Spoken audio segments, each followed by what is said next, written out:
friends. This is Adam Schneider. You're listening to the Sales on Demand show. I'm not sure which episode this is because I am currently in my car. That's right. I'm doing another episode on the road because otherwise it's probably just not going to happen. It's been a very busy last few months for me, but more than that, I just really have been distracted from the podcast, and I am kind of annoyed about that because I love the podcast and I have no intention of shutting it down or stopping. It's just that, a week goes by and you can't get the show out, another week goes by. You know how it is, I'm sure. So in today's show, I wanted to talk about the good and the bad of working from home. Just some interesting things about what it's like to work from home. Because I'm coming up on, in October it'll be 3 years working from home. But that's about 2.5 right now. But first, I usually like to tell some funny personal stories just because why not? Why not? So, the first funny personal story is, I don't know, if you've listened to the show a fair bit, then you probably know that I really love camping. It's one of my favorite things to do. And I camp year round. So even though I live in the frozen Arctic north of this hemisphere, Canada, I don't actually live in the Arctic, but right now it kind of feels Arctic-y because it's about minus 19 Celsius, and it's foggy and snowy and just bleh. But I like camping. I love it in the winter. I love it in the summer. But in the winter, we use a tent that has heat in it. So I'm not that crazy where I'm going to go and sleep in the cold. Although it can get cold. But it's just a lot of fun. And the best part is that my son also really enjoys doing this. And so him and I will plan trips every now and then. So we stayed on the surface of a frozen lake, and then more recently I took my brother out to do his first time camping in the winter. And I'll tell you, he was sketched out by the idea of it, but I said, trust me, I promise you will love it. So, good man that he is, he said okay, and he agreed to come out, and I said, you just bring some clothes, if you like coffee, bring yourself your favorite kind of coffee, and maybe a pillow, bring a pillow, and then we'll bring the rest. We have sleeping bags, we have cots, we have everything that you need to sleep in a tent in the winter. And of course, I spent some of my Christmas money on a pretty expensive but very good tent that is designed for cold weather. And it was actually made in Russia, and this thing is an absolute tank. It weighs easily 90 pounds. So it's just a monster. It's a monster. It comes in this giant bag, and it's a two-man operation to put it away, but you can put it up as one person. You just have to anyway, so we went out, and it was brutally cold. My brother contacts me. He's like, hey, it's going to be really cold. Are you sure you want to do this? And I was like, sir, I am offended that you doubted me. You will find this trip to be absolute comfort and luxury. You will be sweating for most of your time. And, you'll be cold sometimes because you have to go outside. But I promise you, you will enjoy this and you will not be uncomfortable. So he was like, okay. So we actually went to a campground that is not closed, but it's not open. I don't really know what the status of this campground is, I paid for the campground by putting money in an envelope, and those little self-registration kiosks. If you ever gone camping, you know what I'm talking about. But this thing was buried in a snowdrift, and the wind had blown a bunch of snow into the little... it just looked like it was abandoned. And I was afraid to stuff my money in there. I'm like, is it just going to fall out the bottom? Like, is this even working? Whatever. So I went ahead and did that. And so, we met at the campground, and my brother breaks out a drone. And he was like, I want to get some drone footage of you setting up a tent. And he only got about a few minutes of me actually doing it, because the tent only takes a minute to actually set up. It's very fast. But the drone footage, there's only about 3 minutes of it, because the drone actually shut down because of the cold. It was unbelievably cold.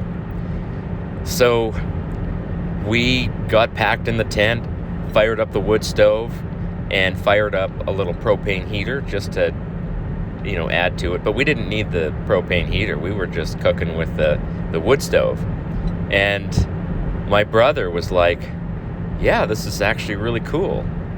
Just inside this really big tent, sitting on a cot with warm, blankets and sleeping bags bundled around you, just watching the flicker of a wood stove. And there's almost nothing better than that. I can't think of anything that I would enjoy more than that, especially in the wintertime. But then he had this great idea, and it was a good idea. I'm not criticizing the idea, only the execution of it. So he was like, hey, let's go out on the lake, because this campground is right next to a lake on the prairies. It's a fake lake. It's one of those reservoirs that we created because it's so freaking dry out here that we need lakes. So he was like, hey, let's go out on the lake, and I'll take some drone footage. I'll fly it around, and we'll all just stand in the middle and look cool. And I thought, well, that's kind of neat. I would love to do that. So, we put on our coats and our gloves and our finest winter wear, and left the warm shelter of the tent where it had started to get above room temperature, right? It was getting to the point where, you could have sat there in a t-shirt and you would have been perfectly fine. So we got out, and I was like, well, it's a little windy, but it's not too bad. And then we left the shelter of this row of bushes, and I realized that the row of bushes had been blocking some of the coldest wind that I have ever experienced. And as we were walking to the lake, you could feel the wind just slicing through your clothing. Like there's no clothing that will completely block this wind. No matter what, exposed areas of your skin are going to get slashed by this icy cold wind. It was already minus 27, and the wind was probably about, I don't know, whatever it would be in miles per hour, is about 20 kilometers an hour, which is a lot of wind for the winter. The wind chill is a real thing. It makes you feel so cold. So we went out, and my son was like, oh, I can't feel my toes. And I'm like, well, okay, let's see how this goes. So he tried to set up the drone, opened up his little drone case, and, he's pressing buttons, and he's like, it won't turn on. And I thought, yeah, that sounds about right. So he's standing there fiddling with it, and I think he got it powered on, but all three of us were just like, this isn't happening. This was a great idea, but it's not happening. It's way too cold. That drone ain't gonna fly. It's not because it's windy, but because the energy level of the batteries is basically completely drained. So I called it. I was like, yeah, we're going back.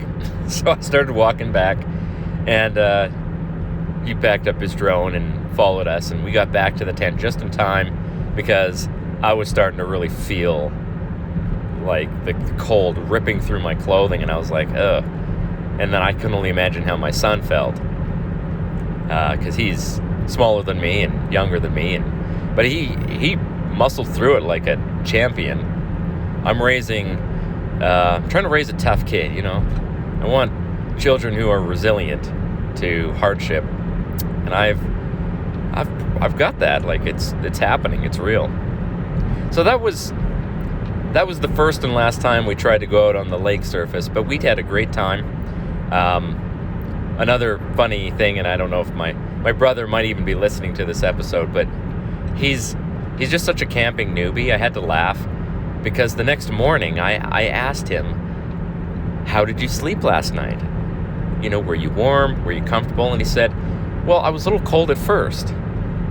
And I thought, well, that's weird. Like, I had the heat on, and it was comfortable in the tent. I have a really good sleeping bag, but I gave my brother a pretty good sleeping bag. It's good to minus 20, whereas mine is good to minus 40. But I was actually sweating in my sleeping bag. So I thought, well, he must be perfectly comfortable in his because, you know, this is just about the right temperature. It was not freezing, and I actually pointed the heater at my son and my brother just so that they would get the heat. And then he said, well, then I realized I needed to zip up the sleeping bag. And I thought, oh my gosh, that's hilarious. When you don't go camping a lot, you don't realize just how cold it can get overnight and how the thermodynamics of your sleeping bag work, right? So if your sleeping bag is unzipped and you're just treating it like a blanket, you're going to lose a lot of heat. And he learned on this trip that if you want to retain heat, you have to zip up your sleeping bag. And then you can even like bury your face into it. Although it's a little bit difficult to do that because then your breath goes into the sleeping bag and kind of makes it moist. So, but that was a fun trip. Really enjoyed it. It was cold as heck. And my poor mother was like really worried about us. So I called her and I'm like, hey, we're totally fine. Isaac was good. I'm good. We're all good here. So that's a funny story. But now let's get into what's going on in the business, what I'm doing, and let's start talking about working from home, because that's really the topic I wanted to get into. So more recently, I have been planning for Mother's Day, and it's March right now. And actually one of the extra projects that I'm taking on is I'm teaching yet another course. And this one is called the Micro Niche Boot Camp. And it's being hosted by Gear Bubble. And I'm the instructor. So every week we have a session, and we're actually going to be, I think he's adding another session of a similar course pretty soon. I'm not sure what's going on with that, but whatever, it doesn't really matter to me. I'll teach whatever. I love teaching, I love instructing. But there's a lot of work that goes into creating a course. So because it's on Wednesday, that has definitely interfered with my podcasting day, because I just spend all day thinking about, what am I going to do for my session today, and planning out my slides and all that kind of fun stuff. But I have opened my Shopify store, and I have connected Shopify to Shine On, and I'm planning on running some advertising to my product. So I've loaded up, I've got Gear Bubble products and I've got Shine On products. And if you guys don't know, Shine On is they do jewelry, but it's not gold and silver jewelry. It's gold plated, but Gear Bubble actually has gold and silver jewelry, where it's sterling silver. The gold items are gold plated over top of sterling silver, and cubic zirconia, and It's really, really high quality stuff, like actual precious metals. So my intention is to try and sell Gear Bubble products the same way that people are selling Shine-On products. Shine-On has mastered the subtle art of creating a Shopify store. So there are fellas and ladies, I'm assuming, who are selling with Shine-On that are doing, $1.4 million in sales a year. And that's the kind of money that people dream of doing. But I don't know of anybody that's doing that with Gear Bubble. And there might be somebody out there, but we're not in touch with them. And so if anybody can do this, I think maybe I can do this. So my goal over the next 2 years, and this is a multi-year project, because I just, it takes time to do these things and make them work well. But I want to build a Shopify store and get it to $1 million in sales per year. And I'm guessing that, the profit margins will be around 25%. The last time I spoke to another fellow who's doing this, I asked him, hey, what's your profit margin? And he said 25%. And his store was doing about 1.4 million a year. So that guy is pocketing $300,000 or more, maybe $350,000 off of his Shopify store. And that's US dollars, of course. And that's one business. Now imagine how much you could sell that for if you wanted to just sell it and just go and do something else. You could just start these stores, build them up to a certain point, and then sell them. Or you could build the store and keep building it, build a huge team, and do all kinds of fun stuff with that. So that's where I'd like to go with this. And maybe at some point I can basically focus more on the business side of things rather than on doing all this coaching and teaching, because or I can do both. I don't know, because you can always hire somebody to run a store for you. So haven't really decided yet, but I certainly am looking to build up some serious wealth, and this is probably the way to do that. So I started the Shopify 30-day challenge, and I'm going to go through that. Or not Shopify, Shine-On. Shine-On has a 30-day challenge, and so I'm going to go through and just look at what they're doing and see if I can replicate it using Gear Bubble products. But one of the crazy things about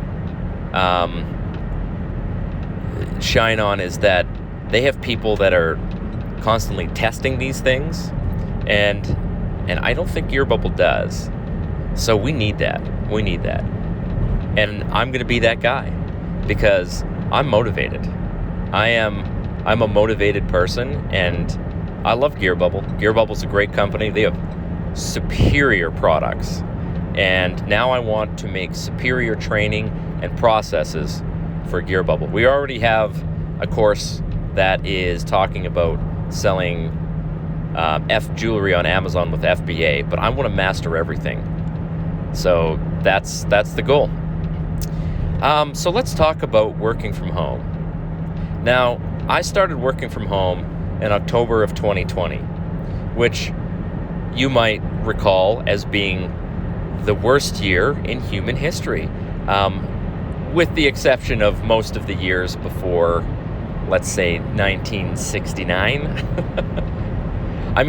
Honestly, 2020, if it were moved back in time about 70 years, would have been one of the best years in human history at that point in time. There's more people alive, we're safer than ever, crime would have been lower, just life expectancy's higher. Honestly, we have a pretty stupid perspective living in North America in this century, where we just think that everything that goes wrong is the worst thing that's ever happened, and we are, like, we can't survive this. Like, human beings can't survive this. And you hear these climate, hysterical alarmists all the time, and they're like, human beings can't survive at 1.5 degree increase in temperature. And I'm like, listen, dude, we put a man on the moon in the 60s, okay? Now, I know some people doubt that, but it happened, so just pull your head out of your hind end. And we have a country right now that is technically underwater called the Netherlands, or some people call it Holland, but it's actually called the Netherlands. And we have the ability to stop water from rising over top of land. Okay, so quit your moaning. We're going to be just fine. Fewer people have died of climate-related causes in this century than any other century since the creation of the Earth in, I don't know, however long ago that was. So yeah, 2020 sucked, but I started working from home, and so that actually kind of made it better, because I had been working in law enforcement, and I can't think of a worse industry to work in than law enforcement in 2020. I mean, it's kind of like being a prison guard in the Gulag in Russia. Like, it was just the worst thing ever. So I decided, you know what, I'm done.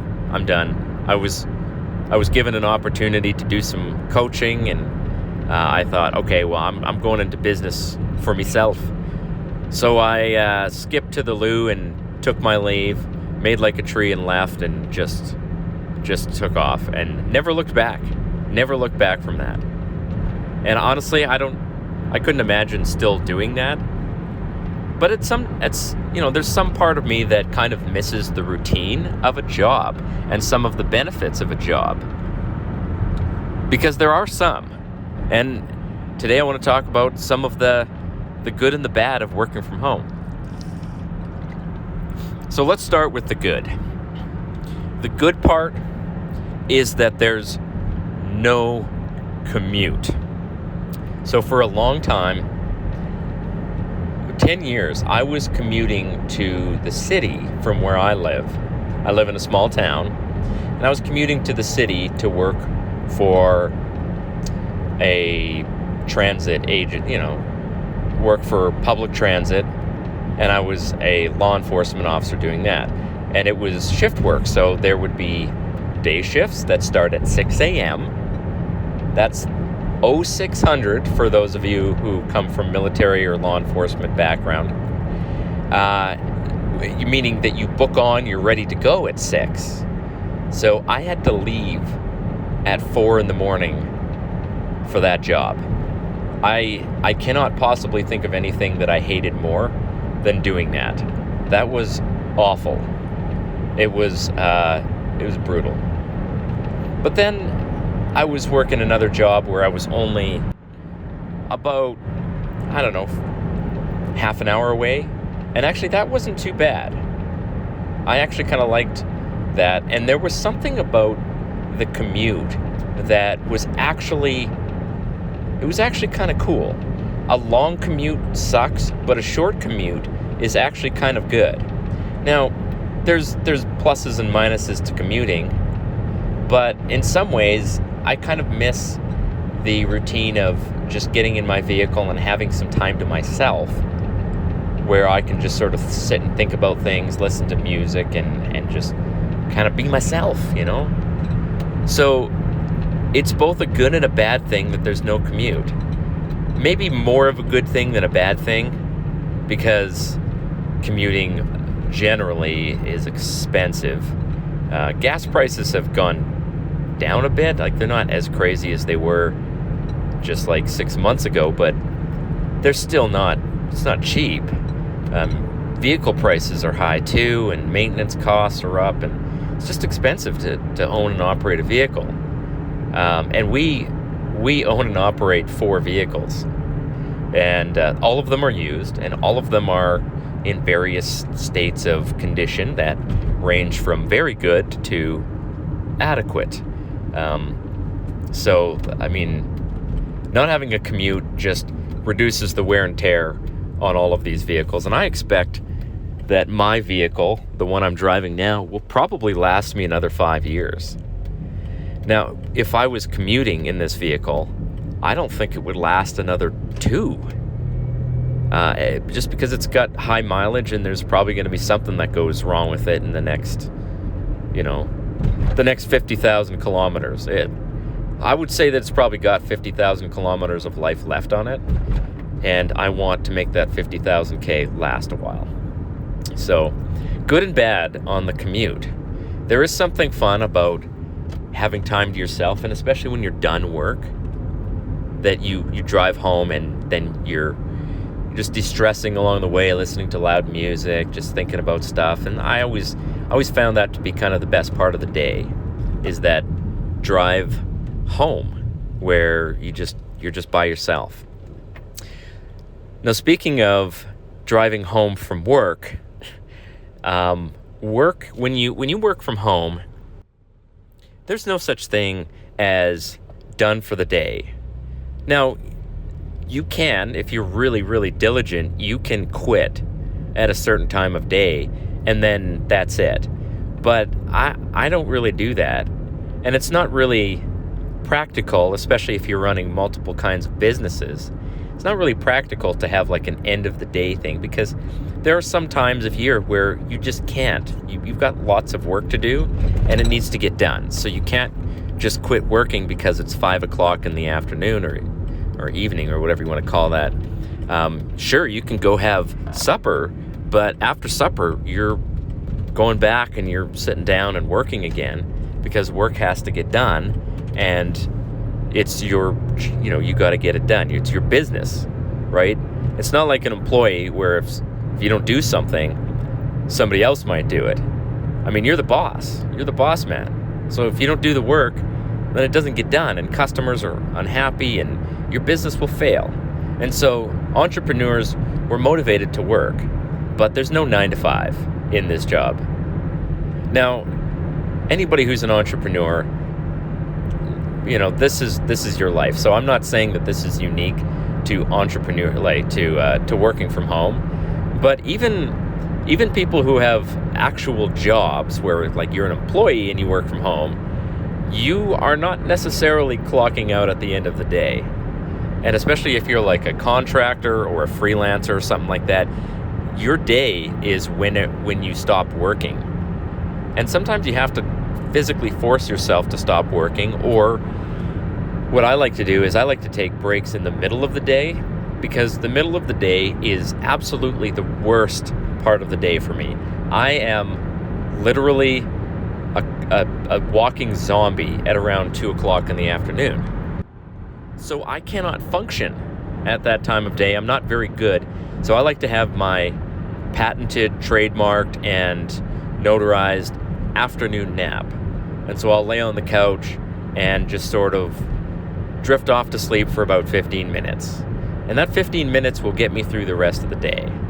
Although there are some days where I've actually had 2 naps, because I'm pretty tired today, so I need 2 naps. Those are fun days. But working from home does give you the ability to do that. Now, there are some jobs that provide like a break room where you can kind of like rest and relax, but North America has a culture of you can't sleep at work. So having a nap at work in North America is generally frowned upon. And I've actually had like bosses who, when I'm on a break and I want to have a nap somewhere, they're like, no, you can't nap. And I'm like, excuse me, like, this is my time. Who are you to tell me that I can't nap? Like, I need to function here, so bugger off. Like, I need 15 minutes of closing my eyes.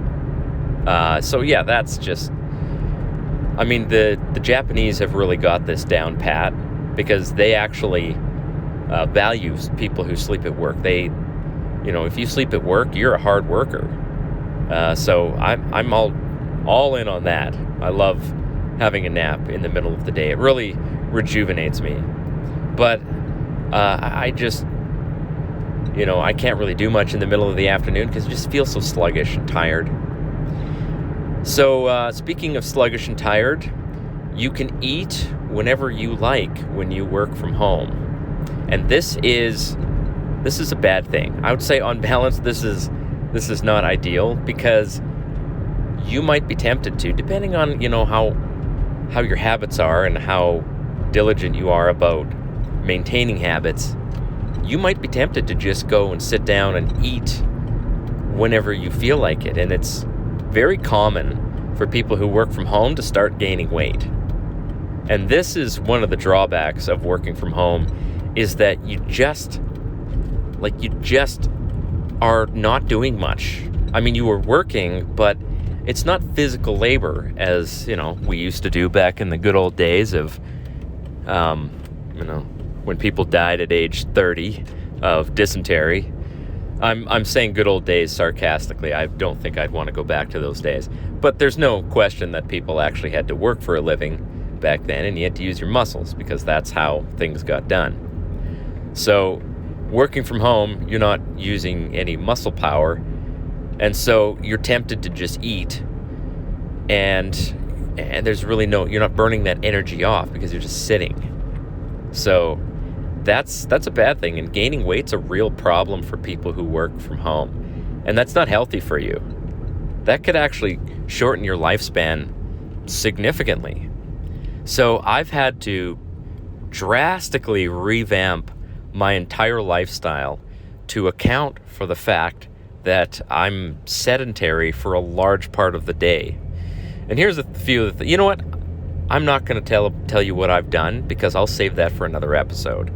But yeah, that's what I'm going to do. I'm going to save that for next week's episode, is what I do to keep myself from going crazy and, getting fat while I work from home. Because I actually am losing weight right now. I'm on a very slow and steady weight loss program that I hope to continue all summer, because every pound I lose is a 2% faster run time on my running. And that's that's pretty much the only reason that I'm losing weight, is because I love to run. And if you're heavy and you run slow. So I'm already slow enough. I don't need to be slower. So that's a major problem for working from home. There's no question about that. Now let's talk about social companionship and work friends. So one of the things that I loved about work, well, I loved and I hated it, because it's a good and a bad here. You're going to see the yin and the yang of this as soon as I start talking about it. But the people at work, some of them might be friends, and those are the people that you miss when you go home at the end of the day. Now, I've got a family too, so I don't necessarily miss the people I work with, because I've got other people at home. I've got lots of companionship. But if I lived alone, that would be problematic, because when you work from home, there's nobody there. Now, on the other hand, work people are kind of like friends that you're handcuffed to. They're not always the kind of people that you would voluntarily choose to be friends with, outside of work. And in many cases, they can actually be people that you kind of hate a little bit. So I experienced that when I worked for the big city, is that a lot of the people I worked with were pretty good. There were a couple that I really loved working with. And then there were a few that if they were on fire, I would have been like, man, I don't know if I want to spare some urine to put you out. I just don't like you. You don't like me. Like, what are we doing here in the same vehicle together? I hate this. This is miserable. So I don't miss that part of work. But the last job I had, pretty much everybody I worked with was just awesome. So I made friends with these people, and I miss not seeing them. And I actually was able to catch up with a few of them over the summer. I went kind of and visited the place that I worked at. Not directly, but they were posting an event, so I went to the event and I got to catch up with all these people, and it was kind of fun to see them. And when you work in a good, healthy environment where people like each other and they get along, that kind of social environment is beneficial, and you don't get that from working from home. Now, I like the people I work with now, the people who I work with at Gear Bubble, the people I work with at Knowledge Source, but I don't get to see them very often, and I don't spend a lot of time with them.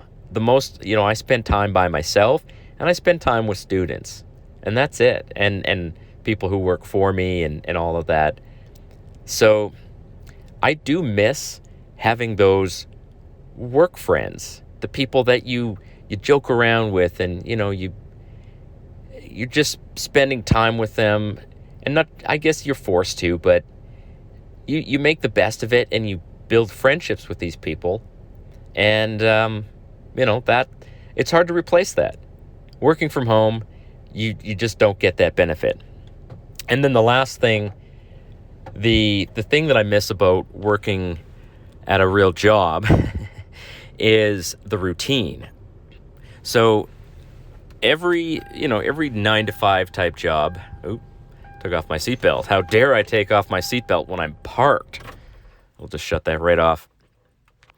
So the routine of, getting up at a certain time of day, getting your lunch ready, getting your breakfast ready, whatever it is that you're going to eat. I had a routine at my last job there, and I kind of liked that routine. It was a good routine, and it was a good job. I mean, it didn't pay a lot, but it was a good job, and I miss that sometimes. I miss that routine, and especially in the summertime, when the kids, like my son, isn't in school, everybody sleeps in the house because nobody has to get up, except I still try to get up at a reasonable time, even though I don't have to. Working from home, I could get up at a later time, but I like to maintain that routine, and I've actually developed that as a pretty strong habit.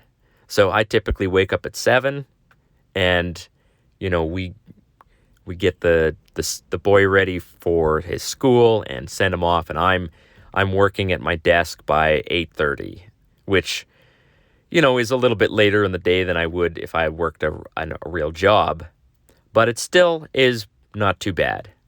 So I do sometimes kind of miss the routine of get up, make your coffee, take everything with you, and you're out of the house for the day. And that's the other thing that I kind of miss about having a job, is that you're not stuck in your house all day. So you're not locked into this one location, and you're seeing other things and other people, and you're just experiencing more of the world than you do when you work from home. I'm I don't know what word I'm trying to say there. I'm very familiar with the inside of my office because I spend most of my time in there. And so every day I've got to actually drag myself out and do other things. And that's why I have so many hobbies, is because I can't just stay locked up in my room, in my office all day long. I have to get out and just be a human. So I think I'm going to call it there. I think that was a good episode, hopefully. I'm going to continue this in the next episode with some ways that you can thrive when you work from home. So thanks for listening, everybody. Appreciate you being loyal listeners. Remember that you'll find this show at salesondemandshow.com, and you can sign up for my email list, salesondemandshow.com/start. You'll get some videos on how to open up your print-on-demand shop there. I'm probably going to be revamping those videos and re-releasing that, so stay tuned for that. All right, cheers.